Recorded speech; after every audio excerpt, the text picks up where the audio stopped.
요즘에 뉴스 가운데 남편을 죽이고 보험금을 타서 공분을 사고 있는 어떤 여자에 대한 뉴스가 굉장히 여러분들에게도 좀 분을 일으켰으리라고 생각이 되어집니다. 세상이 악해져도 어떻게 그런 일이 있을 수 있나 생각이 되어지고, 이제는 마누라도 믿을 수 없는 그런 세월이 된 것 같습니다. 음식을 먹다가 또 혹시 음식에 뭘 타지는 않았을까? 네, 그런 걱정을 해야 될지도 모르겠습니다만, 어쨌든 이런 이야기를 볼 때 우리는 굉장히 공분하고 저런 사람은 극형에 처해야 된다, 막 이런 얘기들도 많이 나오는 것을 보게 되어지는데, 이 오늘 말씀에 나오는 둘째 아들도 만만치 않은 페류나입니다. 아버지가 시퍼렇게 살아있는데도 불구하고 아버지가 빨리 죽기만을 바랬던 것 같습니다. 왜냐하면 빨리 유산을 물려받아서 독립하고 싶었던 것입니다. 그리고 아버지가 돌아가시지 않았는데 나중에는 참지 못하고 아버지에게 나에게 물려줄 재산을 달라고 그렇게 이야기를 합니다. 오늘 말씀의 13절을 보면 이 아들은 결국에 아버지에게서 유산을 받아가지고는 먼 타국에 가서 이걸 다 허랑방탕하여 재산을 허비했다 그랬는데, 이 허랑방탕이라는 말의 원어는 아소토스라는 단어가 쓰였습니다. 이 아소토스는 구원에 합당치 않은 이라는 뜻을 가지고 있습니다. 무슨 얘기냐면 도저히 영적으로는 천국에 갈 수 없는, 자격이 없는 사람이라는 뜻도 있지만 육신적으로는 아들의 자격을 가질 수 없는 페류나라는 뜻을 가지고 있는 것입니다. 더더군다나 아버지가 그렇게 물려준 재산을 이 아들은 창기와 더불어서 다 소진해버리고 탕진해버렸다는 것입니다. 그러니까 동네에 이 아들에 대한 소문이 자자했을 것입니다.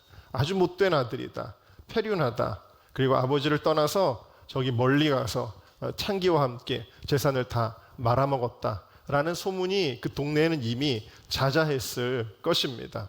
자, 그런데 이 아들이 결국에는 모든 것을 탕진하고 다 죽게 되었을 때 아버지께로 돌아오게 되어지잖아요. 근데 이 아버지께로 돌아오는 이 아들을 우리의 상식으로는 어떻게 맞이해야 될까요? 문을 열어주지 않을 것입니다. 네가 무슨 낯으로 집으로 돌아왔느냐라고 해야 마땅할 것입니다. 그런데 이 아들을 아버지는 오히려 먼저 뛰어나가서 기다리고 그리고 입을 맞췄다라고 기록을 하고 있습니다. 20절을 보시면 한번 20절을 같이 읽어볼까요? 시작. 이에 일어나서 아버지께로 돌아가니라. 아직도 상거가 먼데 아버지가 저를 보고 치근히 여겨 달려가 목을 안고 입을 맞추니. 자, 그런데 여기 달려가라는 말을 가지고 좀 은혜를 나누고자 하는데요. 이 이야기를 보면 아버지가 무지하게 급한 것을 볼 수가 있습니다. 여기 달려갔다라는 말의 원어는 뜨레코라고 합니다. 이 뜨레코라는 말은 어디에 쓰이는 말이냐면 전쟁에서 군사들이 쓰는 말입니다. 전쟁에서 군사들이 뛰어 할 때 쓰는 말이 바로 이 뜨레코라는 말입니다. 그러니까 이 아버지는 아들을 보자마자 어떤 행동을 보인 거냐면 마치 100m 경기에서 출발선에 있던 선수가 땅 하는 소리와 함께 막 전력을 다해서 뛰어가듯이 이 아버지가 아들을 보고 막 뛰어간 것입니다. 좀 희한한 모습을 보여주고 있습니다. 왜 이렇게 아버지는 아들에게로 달려가게 되었을까요? 더더군다나 이 유대 사회에서는 노인들은 뛰는 게 아닙니다. 노인들은 천천히 걸어 다녀야만 그것이 존경받는 노인의 모습이었다라는 거예요. 근데 이 인습을 초월해서 이 아버지는 굉장히 빨리 뛰어가고 있다라는 것이죠. 왜 이렇게 뛰어갔을까요? 물론 첫 번째로는 이것은 아버지의 마음을 보여주는 거예요. 아들이 보고 싶었던 거겠죠.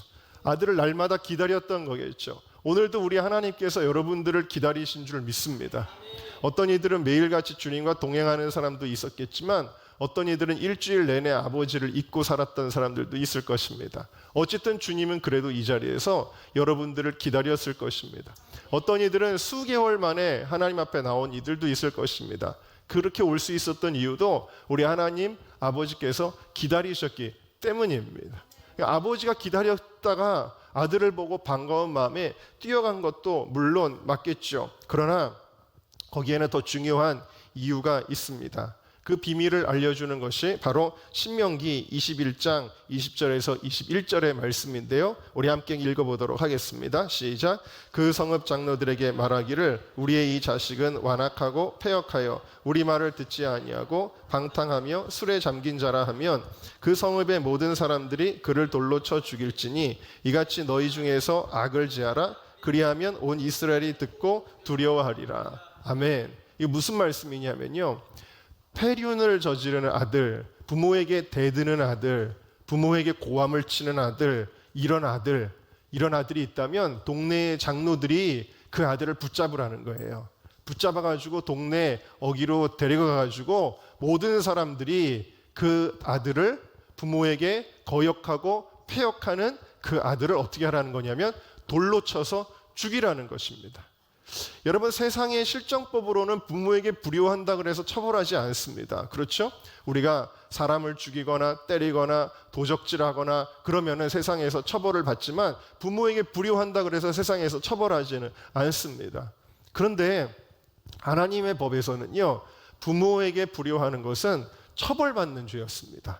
그래서 10계명에도 보면은 네 번째 계명이 부모님에게 효도하라는 거예요. 공경하라는 것입니다. 10계명에 들어갈 정도로 하나님께서 중요하게 여기는 계명입니다. 그 이유가 있습니다. 그것은 육신의 아버지에게 하는 것이 영적으로 부모에게 하는 것, 영적인 우리 하나님에게 하는 것과 똑같다라고 여기기 때문입니다. 그래서 부모에게 패역하는 이 아들은 어떻게 처리를 했냐면 돌로 쳐서 죽였다. 구약에서 돌로 쳐 죽이는 죄가 그렇게 많지 않습니다. 살인죄, 간음죄 혹은 여러 가지 동성애와 같은 음란한 죄들에 대해서만 돌로 쳐서 죽였는데요, 부모에게 패역하는 아들을 돌로 쳐서 죽이라고 신명기에 기록을 한 것입니다. 자, 그래서 만약에 이 페류나로 소문난 이 아들이 나타나면 누군가가 그 아들을 발견했을 때 잡는 것입니다. 잡아서 모든 사람들이 있는 곳으로 다 끌고 가는 것입니다. 그리고는 그 장로들이 명령을 내리고 사람들이 돌을 들어서 그 아들을 쳐서 죽이는 것이 성경의 법이었다라는 사실입니다. 자, 그러니까 아버지가 왜 여기를 빨리 달려가야 했느냐, 아들에게 빨리 달려가야 했느냐, 명확한 이유가 있습니다. 그것은 그 도시의 다른 장로들보다 아들을 더 빨리 만나서 그 아들을 보호해 주어야 하기 때문이었습니다. 다른 장로들이 먼저 발견하면 그 아들은 죽임을 당할 것이기 때문입니다. 그래서 이 아버지는 마치 100m 선수처럼 엄청나게 빠른 속도로 그 노인이 그렇게 달려가서 아들을 안아준 것입니다. 자, 20절을 다시 한번 보시면 달려간 후에 아들을 안습니다. 목을 안고 그 다음에 입을 맞추었다 그랬어요. 이 안다라는 말의 원어의 뜻은 덮어준다라는 뜻을 가지고 있습니다. 그래서 덮어주는 아버지의 자세를 여러분들이 한번 떠올려 보십시오. 그 다음에 입 맞추다라는 말은 까타필레오라고 하는데 원어의 뜻이 뭐냐면 깨끗하게 하다, 씻어주다라는 뜻을 가지고 있습니다. 여러분 아시다시피 이 둘째 아들은요, 뭘 하다가 왔냐면 돼지우리에서 살다가 왔습니다. 냄새가 굉장히 많이 날 것입니다. 여러분, 우리가 하나님을 떠날 때 두 단계가 있습니다. 아들이 처음에 아버지를 떠날 때는요, 자기 마음대로 사는 것입니다.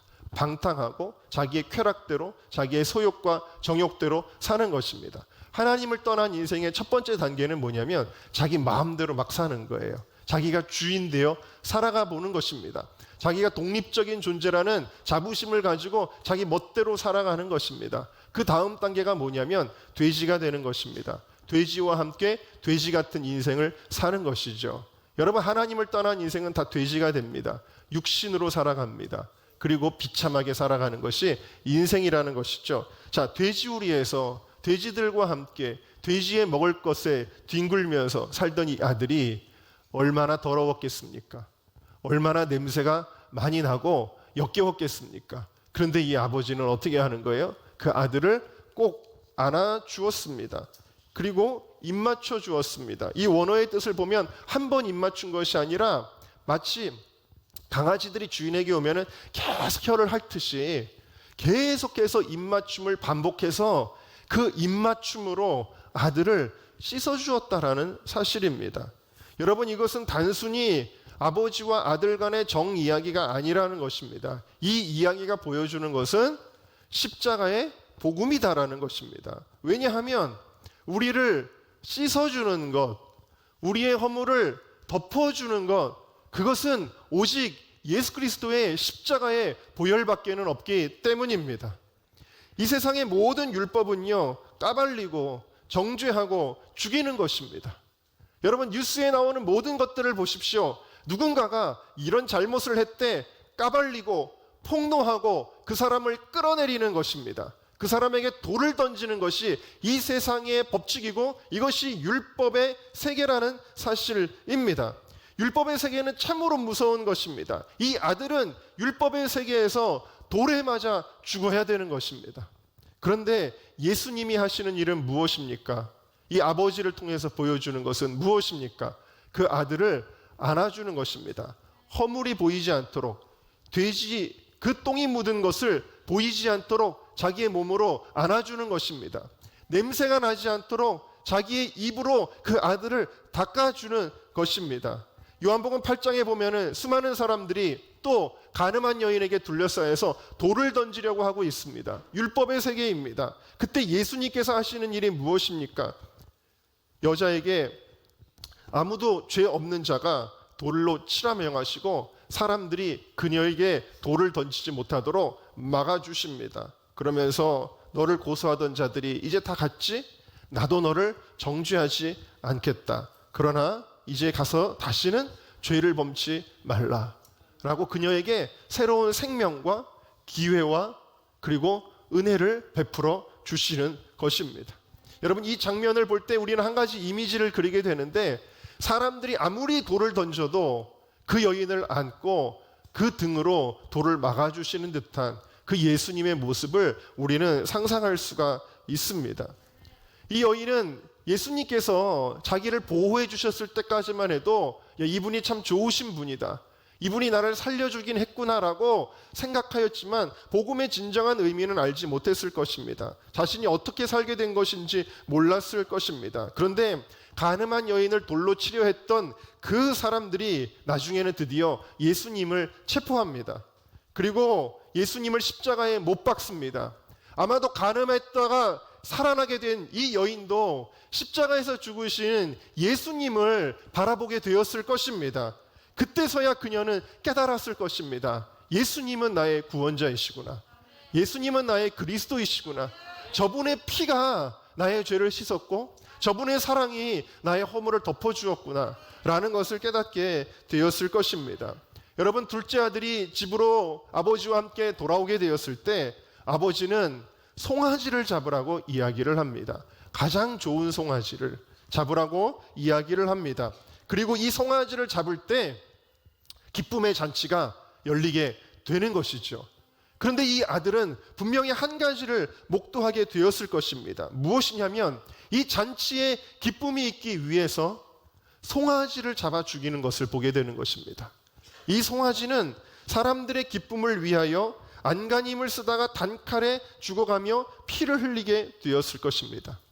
그 송아지를 보며 저렇게 죽어야 되는 것은 원래 나였는데 라는 것을 깨닫게 되었을 것입니다. 그러므로 이 탕자의 비유는 그냥 아들을 사랑하는 아버지의 마음 정도가 아니라 독생자 예수 그리스도의 십자가 보혈로 우리를 구원하신 하나님의 사랑 이야기, 복음이라는 것을 여러분들이 깨달으시기를 주님의 이름으로 축원합니다.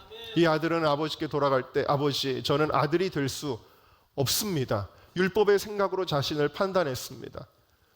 아버지, 저는 그냥 품꾼의 하나로 써주시면 그것만으로도 감사하겠습니다라고 이야기를 하는데 아버지는 거기에 대한 대답도 하지 않고 그냥 끌어안고 입을 맞추다가 종들에게 이렇게 이야기를 합니다. 이는 내 사랑하는 아들이요, 죽었다가 살아난 아들이요, 잃었다가 찾은 내 아들이다라는 겁니다. 아들이라는 거예요. 누가 뭐래도 똥냄새가 나도 내 아들이다라는 사실입니다. 그렇게 끌어안아 주는 것이죠.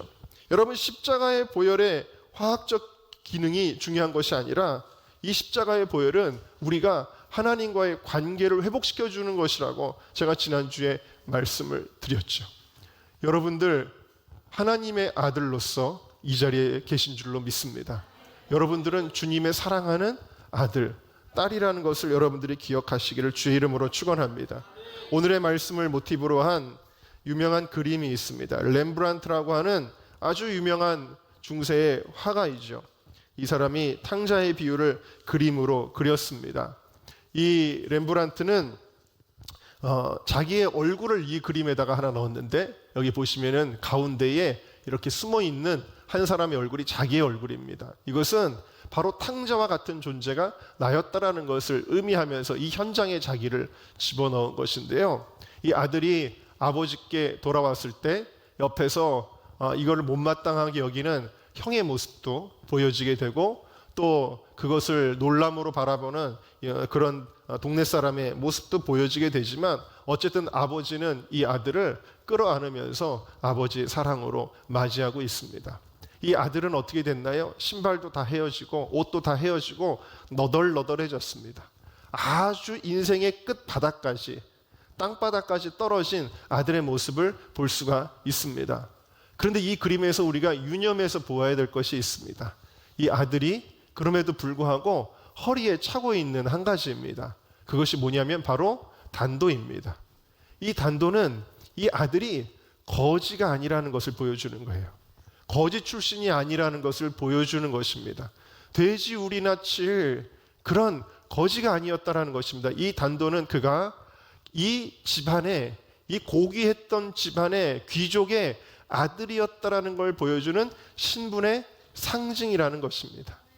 여러분, 우리가 세상에서 하나님을 떠나 방탕하거나 방황하거나 혹은 실패하거나 할 때도 잊지 말아야 되는 것이 있습니다. 우리가 놓치지 말아야 될 것이 있습니다. 절대 잃어버리지 않고 가지고 있어야 될 것이 있습니다. 그것은 바로 신분의 상징 저 단도입니다. 나는 하나님의 아들이야. 나는 그래도 하나님의 아들이야. 나는 이제 아버지께로 돌아가야 될 때야. 그래서 이 단도를 끝까지 소중히 간직했던 이 아들은 아버지께 저 허리에 저것을 찬 채로 돌아가게 되어진 것이죠. 여러분, 이 아들에게 아버지는 이야기합니다. 옷을 가져와라, 신발을 가져와라, 그리고 반지를 끼워줍니다. 이 모든 것들이 다 무엇이냐면 아들의 권세를 회복시켜주는 거예요. 그리고 종들에게 내 아들이야 라고 그렇게 이야기를 하는 것입니다. 여러분, 우리가 인생을 살아갈 때 문제에 부닥칠 때가 많이 있잖아요. 그런데 흔히 경제적인 문제, 건강의 문제, 관계의 문제, 이런 것들을 이야기하지만 여러분, 이 아들에게 돈이 떨어진 게 문제가 아니었습니다. 옷이 헤어진 것이 문제가 아니었습니다. 집이 없는 것이 문제가 아니었습니다. 건강을 잃어버린 것도 문제가 아니었습니다. 이 아들의 문제는 아버지를 떠난 것이 문제였습니다. 여러분, 우리의 모든 문제는 다 하나님을 떠나는 데서부터 출발합니다. 심지어는 우리가 예수를 믿는다고 하면서도, 우리가 주일날 겨우 발걸음은 주회전에 온다고 하면서도 우리가 하나님과 떠나는 생활을 할 때 문제가 생기게 되어지는 것입니다. 지금 여러분들의, 우리의 모습은 어떠합니까? 어쩌면 이 아들과 같이 겉으로는 우리가 멋지게 옷을 차려입고 그렇게 깨끗한 얼굴로 이 자리에 계신지 모르지만 내 속은 너덜너덜해지고 누더기처럼 되어서 주님 앞에 나와 있는지도 모릅니다. 모든 것에 실패하고 모든 것에 절망하면서 주님 앞에 나와 있는지도 모릅니다. 그러나 여러분, 의심하지 말아야 될 것이 한 가지 있습니다. 그것은 우리 하나님 아버지는 어떠한 상황 가운데서도 우리를 멸시치 아니하신다라는 사실입니다. 우리를 안아주신다는 사실입니다.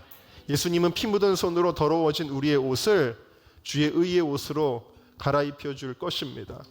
아까 그 그림을 그린 렘브란트는 죽기 2년 전에 이 그림을 그렸습니다. 1967년, 68년경에 완성된 것으로 추정이 됩니다. 이 그림은 굉장히 큰 그림입니다. 2.5m 정도가 되는 큰 그림을 그의 인생의 마지막에 혼신의 힘을 다해서 렘브란트가 그린 마지막 작품입니다.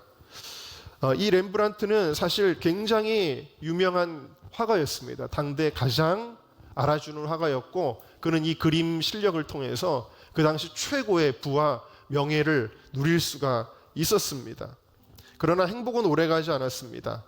아내가 죽었고 4명의 자식 중에 3명의 자식을 잃어버리게 되었습니다. 아내가 죽고 자식들이 죽자 그는 방탕한 생활을 시작했고 아이를 길렀던 유모와 바람이 나기도 했고 이 일로 인해서 세간의 지탄을 받고 서서히 모든 것을 잃어갔습니다. 돈을 잃었고 건강을 잃었고 명예를 잃었고 모든 것을 렘브란트는 다 잃었고 사람들이 조롱하는 사람이 되었습니다. 말년에 렘브란트는 살 곳이 없어서 빈민촌에서 살았습니다. 그 빈민촌에서 모든 것을 다 잃어버린 둘째 아들과 같은 자신의 모습을 발견하게 되어졌습니다. 내가 한때는 아버지 집에 있을 때 잘 먹고 잘 살았는데 기억했던 이 둘째 아들처럼 자신의 모습이 얼마나 지금 비참해졌는지를 깨달은 렘브란트는 이 마지막에 하나님 아버지를 생각하게 됩니다. 그래서 내가 하나님 아버지에게 돌아가야 되겠다 라는 마음으로 이 그림을 그리게 된 것입니다. 그리고 이 그림을 멋지게 완성하고 그는 2년 후에 하나님 아버지에게로 가게 되어집니다. 비록 그의 인생의 많이 늦은 시간에 하나님 앞에 돌아갔지만 그래도 그 돌아간 이후에 그의 삶은 하나님이 함께 하시는 귀한 삶이 되어진 줄로 믿습니다.